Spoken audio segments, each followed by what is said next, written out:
Look around and stuff. A quick one today. I'd like to give you an overview of what is required to set up what's called an over-the-air system for your home. A lot of people are getting rid of cable, and there are still CBS, NBC, ABC still broadcast what's called over-the-air signals where if you remember, you used to do that. You had an antenna and connected to your television, and you scanned for channels, and you could watch TV for free.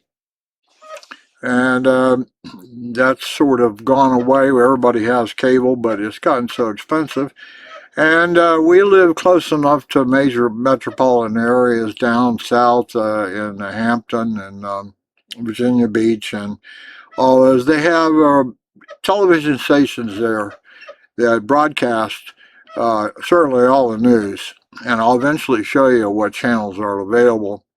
But I'd like to give you an overview of what you got to do to be able to have over-the-air television. It is possible. It's not a pipe dream.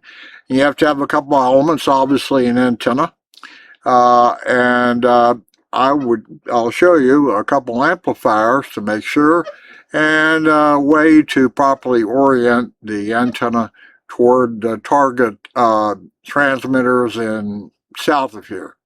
Okay, that's just an intro to what I'm going to do, and I'll show you individual pieces. It's not a hard job. A certain electrician or somebody like that could set it up for you. It would be helpful if you had existing cable runs through your house, which I expect you do because it was wired for cable, like Cox cable, but it's just cable inside your house. And you can reuse that if you want. If you're getting Cox Ethernet from them, and not TV, you won't be able to use that cable. You have to do it another way. But anyway, this shows you I was able to repurpose some of that cable that was already wired in the house to let me have over-the-air television just to see what was available. And in case all else fails, I dumped the Cox TV channels and just get the local news over there. This is just an intro, and I'll show you individual pieces of what it looks like. And it's not a complex job.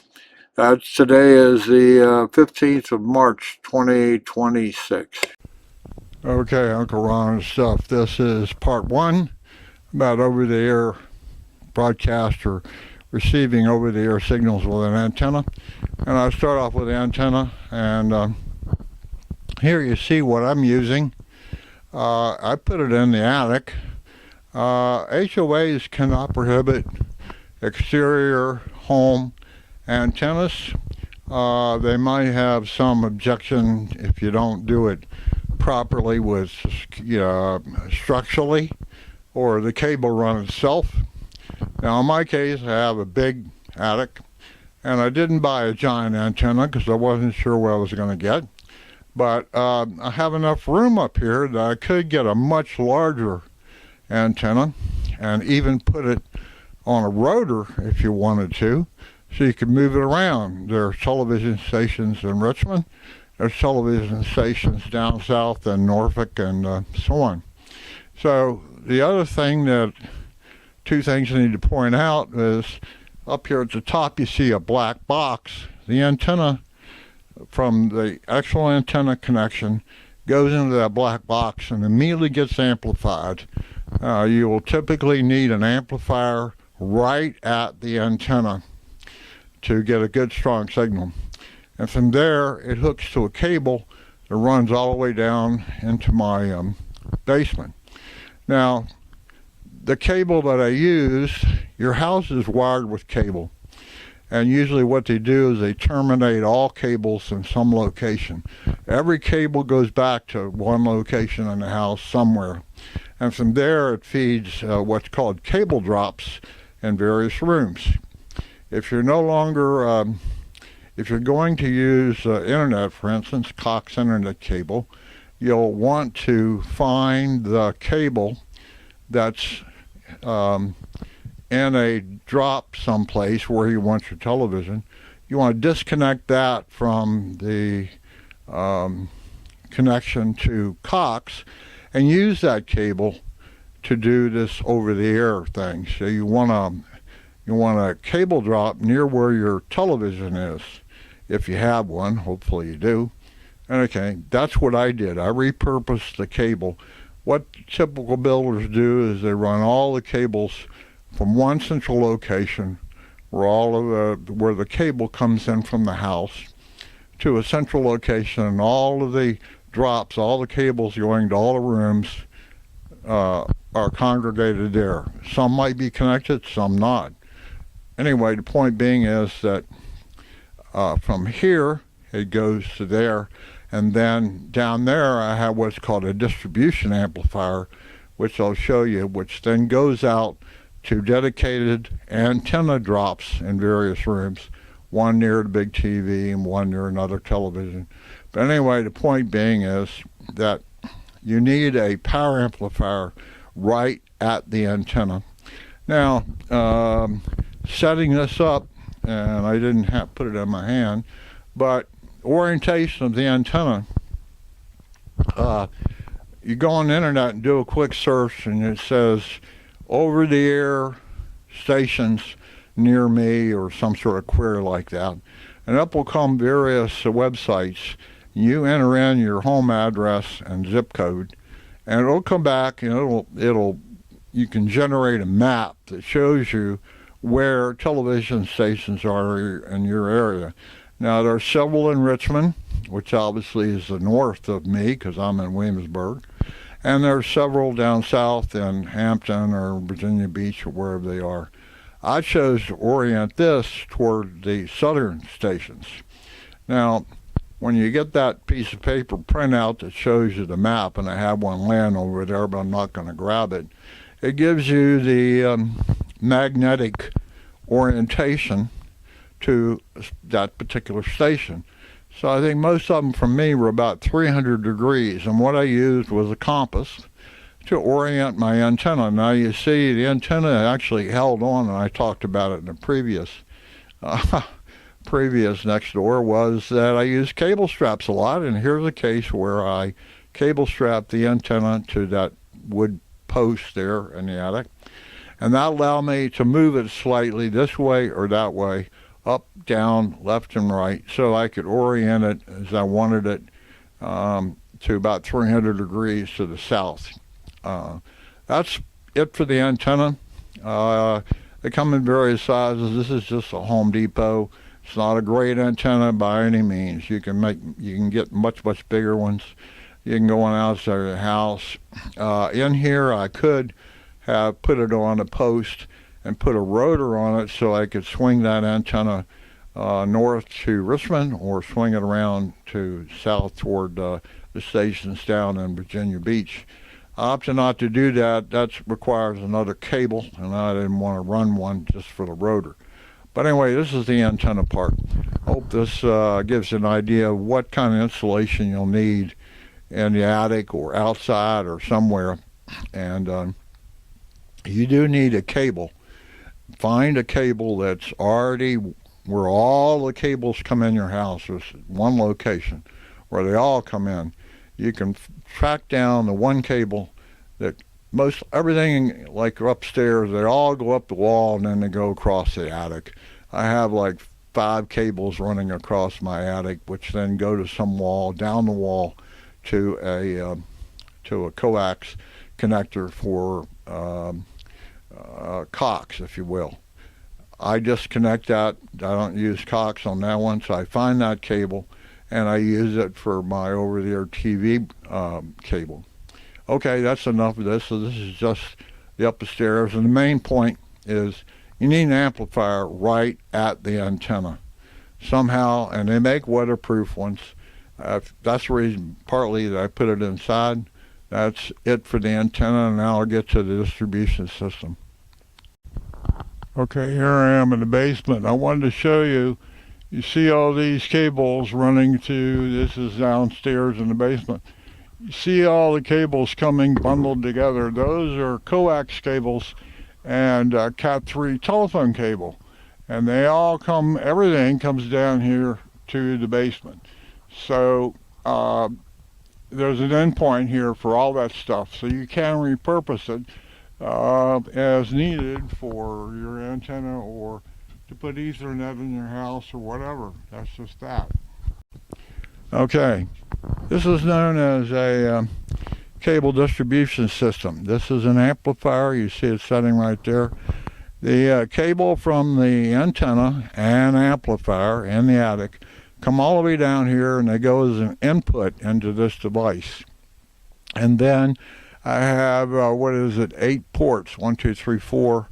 I have 8 ports coming out of this device, which are amplified up 7 dB, which is typically the loss to a connector.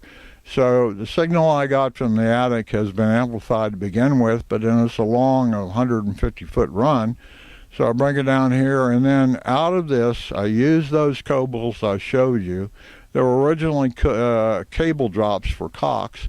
I've used those for 1, 2, 3, looks like 3 over-the-air drops, and I have one for the big television in the main floor. I have one for the television in the lower level, and I think I have one in my office to go to the screen I have, which also serves as a TV. So I've got an amplifier in the attic, and I've got a cable distribution system here in the basement. Both have to be powered, okay? That will get you a good solid signal at your television. I'm all going to show you what stations you can get on your TV by using over the air. I'm pointed south. Might have been better if I'd pointed toward Richmond, but nonetheless, and all these stations are within 30 miles or 35 miles of my location.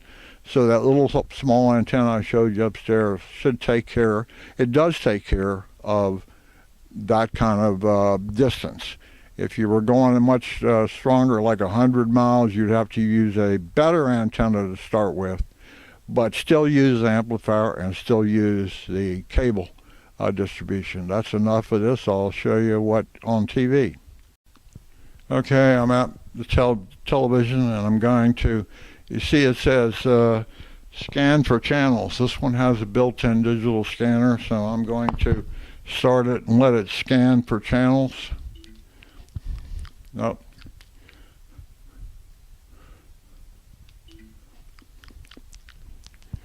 It's now scanning to see if it can find any channels. Hopefully it will.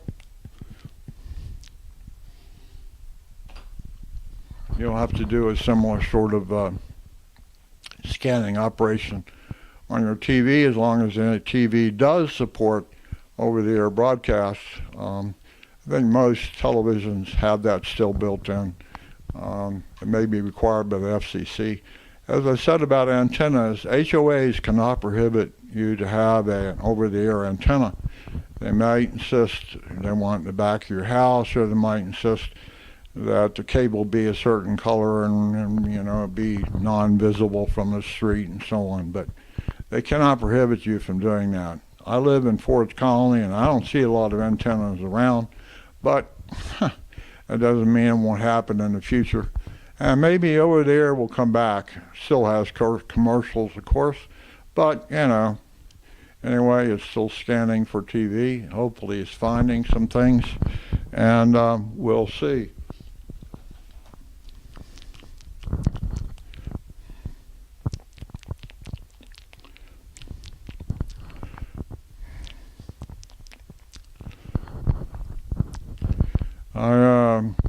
The amplifier in the attic appeared to have been unplugged on one of my trips up there. So last time I did a scan, I didn't really get anything. Hopefully this time I will, but we'll see. I might have a power amplifier problem someplace. I can skip cable TV channels.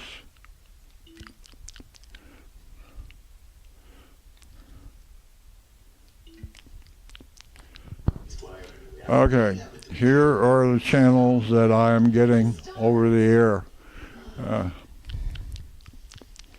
And you see the quality of the channel. Isn't there something you can do in the kitchens? You see the list of channels at the bottom.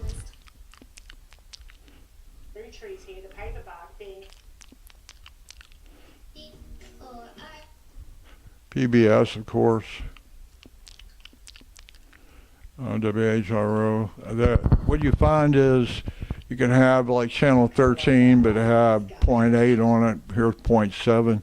This is another. There's weather. Let's see, there's quite a few channels. I don't know the total number. There are at least one news channel, if not two, on here.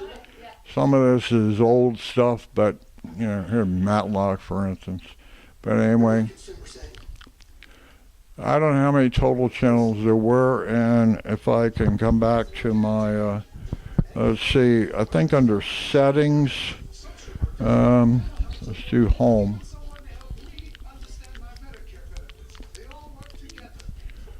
Want to edit, look at the,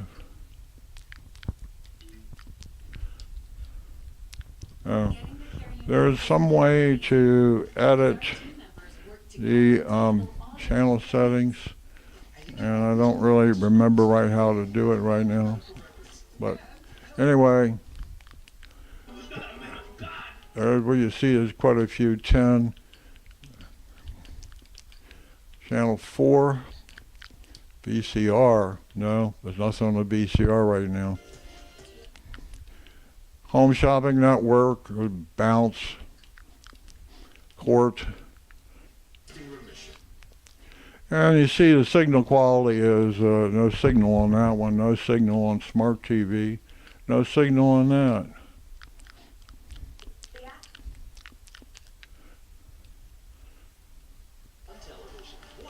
I don't know. Whatever, you can stuff on here. Ion TV, of course. And I'd say 49.2, there'd be a 49.1. 34.4, 33.3, 33.2. There are more over-the-air stations coming online literally every day, and that's enough of that. You see how I don't know particularly why that one has no signal. That it found a signal. Here's Fox, no signal. Roar, there it is. The district. Okay, that's enough of that. And you see the signal quality and the audio is good. So that's a demonstration of an antenna. And I'm looking down south at the stations down there. And I do have over there. On end note. Okay, is it worthwhile? You saw what sort of TV stations I get over the air. And maybe it's not your worthwhile to even do it. That's part of the problem is you don't know till you set it up. But, you know, it's an alternative to paying for cable. Now, let me note, if you live in a large city, if you're in the city, you don't need much of an antenna. What I showed you upstairs would be more than fine. And you may not even have to amplify anything. And you'll get a nice set of signals if you're already in the city. You can put an antenna in your living room if you wanted to and get, or something that they make antennas actually stick on glass windows. They're not very big, and my daughter has used one. She lived in Richmond. She hung one and stuck one right on the window and got all kinds of channels. If you're right in the city, you can get, I don't know, 30 channels maybe. I have no idea. I'm 30 miles from, or 40 miles from Richmond, and 40 miles or 30 miles from Norfolk and Virginia Beach. Antennas can go up to 100 miles. You can get a signal where the station is 100 miles away. You need a little better antenna, and you certainly need a signal amplifier to get that. But is it worthwhile? I showed you what channels I get where I'm located in Williamsburg. May not be worth your while. There's a lot of channels, there's a lot of junk, a lot of shopping networks, and a lot of old stuff. If you like old stuff, had westerns and so on, it works great for you. But you know, it's kind of hard to decide. I give you an idea of what it's like here in the Williamsburg area. But if you lived in Richmond or you lived in Kalamazoo, Michigan, and you're light in the city or 15 miles, I put an antenna up similar to this in Manassas, Virginia, which is probably 30 miles from Washington, D.C., where all of the stations are. And it worked just fine. She got all, I don't know, every station that was broadcast out of there. She's never had cable. That's enough for today. Today is the 16th of March, 2026. I hope this helps somebody. But the whole idea of moving over, cutting cable and going to over the air.